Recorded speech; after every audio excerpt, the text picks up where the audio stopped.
Part 1, Understanding Yourself as an Intuitive Person. Chapter 1, The Surgeon's Prayer. It starts with a quote.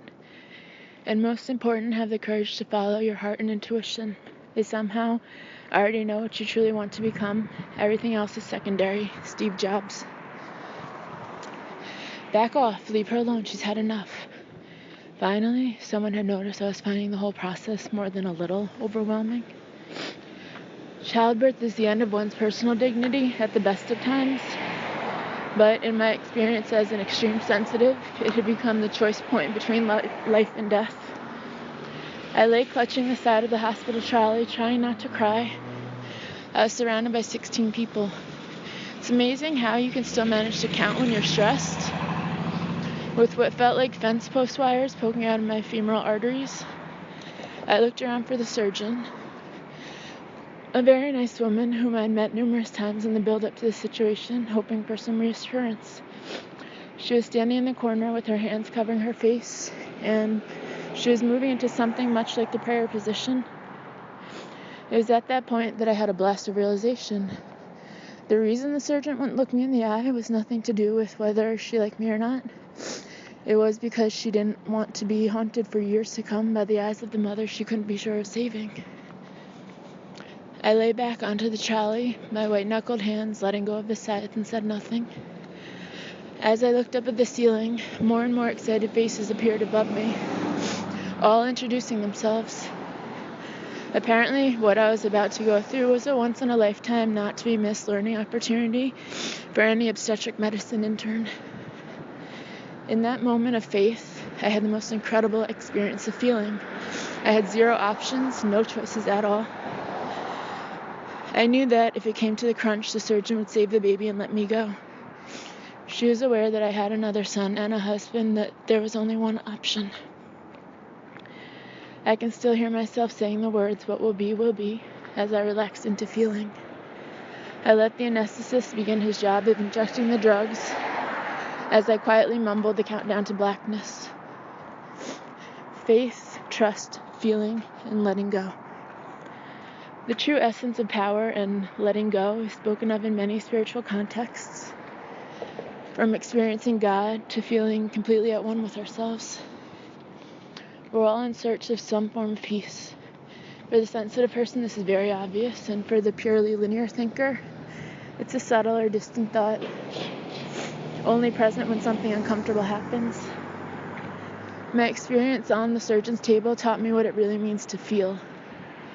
Most of us spend our lives doing the opposite. We do anything possible to avoid feeling. Even for highly sensitive individuals, feelings are distant while emotions are forever present. We over-experience the world of other people. We take on their emotions as though they are our own, but we don't, as I discovered, as I awaited my fate, properly access how we actually feel. In my work, I speak to many troubled people. They experience trouble with work, with relationships, with their finances. I've met trouble in its many forms. In my experience, people repeat their patterns in life, no matter how they wish to change it, unless they tackle one fundamental area, their relationship with faith. The dictionary definition of faith says it's a complete trust or confidence in someone or something, or a strong belief in God or the doctrines of a religion. My understanding of faith in the context of deep personal development has little to do with any set doctrines or values, and everything to do with building an inner level of connection to what is a deep faith in the self. This is a faith built on the firm foundations of feeling, trust, and letting go. For the sensitive person, the building of feeling, trust, and letting go in order to experience self-faith eventually becomes a necessity rather than a luxury.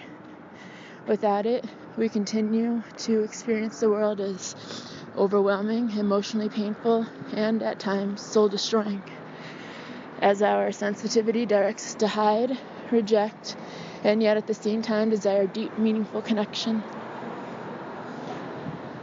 deep faith, and intuitive download. As I returned from the blackness, I found myself gazing around what I soon recognized as the hospital's recovery room. A nurse sprang to life when she realized I was returning to the world. It's funny what you observe during moments of deep stress.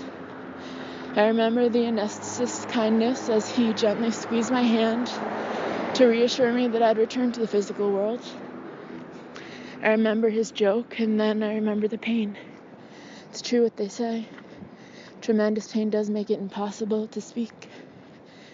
I had just gone through surgery for a complete placenta previa and placenta accreta. Individually,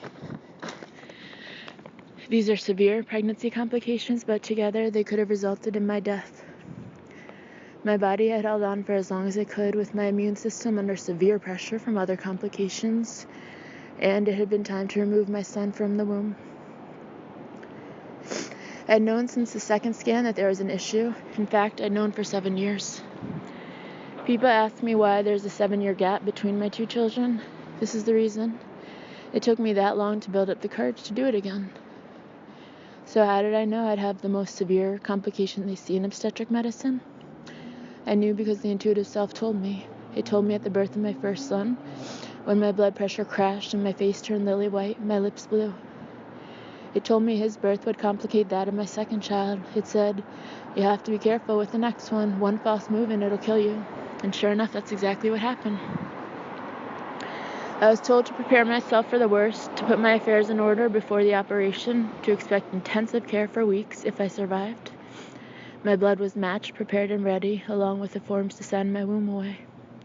The obstetrician, pen in hand and form under my nose, said, if you ever get pregnant again, Heidi, it will kill you. We won't be able to save you. Familiar words. Some would say, with such clear insight, why would you have another child? Well, I had a very strong intuition that my second son was to come into the world. I can't put it into words, other than to say it was a deep intuition, one that wouldn't leave me alone. I finally plucked up the courage just before it was getting too late in life. Throughout the process, a very deep intuition followed that I would be okay. It was a strong feeling of faith and knowing that all was well. It seems that an intense state of long-term stress brings a serene awareness, perhaps a deeper connection to a different part of ourselves. I didn't have the tunnel of light or an out-of-body experience, just a deep internal knowing that worry is futile. This went on for months. Indeed, it largely remains with me now. A few days after the surgery, the surgeon sat on the end of my bed in the hospital. She said quietly, some kind of miracle happened in there, Heidi. So much so that I can't believe it. I'm sorry, but I had to open you up to check again. She told me she'd had some kind of powerful experience of serenity and calmness as she made the incision for the surgery. She explained how the room and everyone in it had become incredibly peaceful. It was like nothing she'd known in her 30-year career. But she couldn't help adding that my situation had put 20 years on her. Miraculously, even though she made sure it was now useless, the surgeon had managed to save my womb. I was grateful as I wasn't yet ready to give it up. I did do so a year later, along with my ovaries, but I needed the time, as any woman does perhaps, to think about going through that particular surgery at a young age. It was the time I needed to grieve the letting go of what I believed was my womanhood. The whole process taught me that intuition is a deep faith and trust in our inner world. I learned that day to appreciate that the overworking and overpleasing part of the intuitive nature doesn't have to stay that way. It can settle into perspective.